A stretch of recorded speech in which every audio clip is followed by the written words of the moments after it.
Narito na ang PTV Balita ngayon. Patuloy ang paglakas ng manufacturing sector sa bansa. Sa report ng S&P Global Market Intelligence, lumago ang manufacturing sector sa 52.9% noong Oktubre.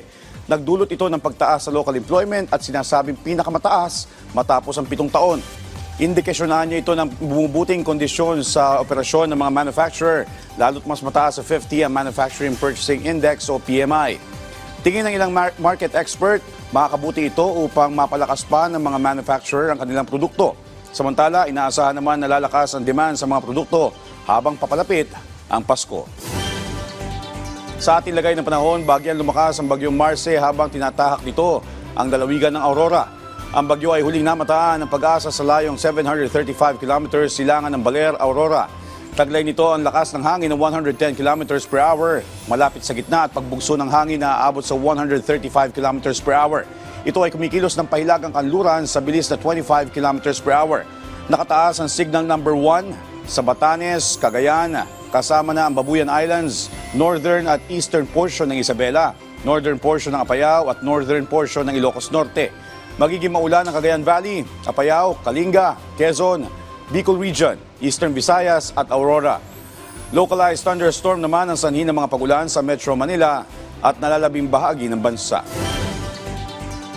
Natupok ng apoy ang Commonwealth Market pasado alas 2 na madaling araw kanina.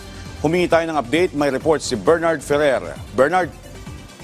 Joshua, patuloy na inaapula ng mga bomberong sunog na sumiklab sa Commonwealth Market dito sa Quezon City. Pasado alas 2 ng madaling araw ng sumiklab ang sunog at sa lakas ng apoy ay agad ito itinaas sa ikalawang alarma. Hindi bababa sa 40 fire truck ng Bureau of Fire Protection at mga fire volunteer ang rumisponde para pudlahin ang sunog.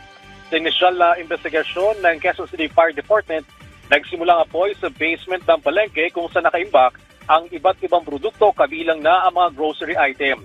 Naging hamon sa mga bombero ang mga nakalak na stall at ang mga tendero-tendera na nakikipag-unahan para mailigtas ang kanilang mga paninda.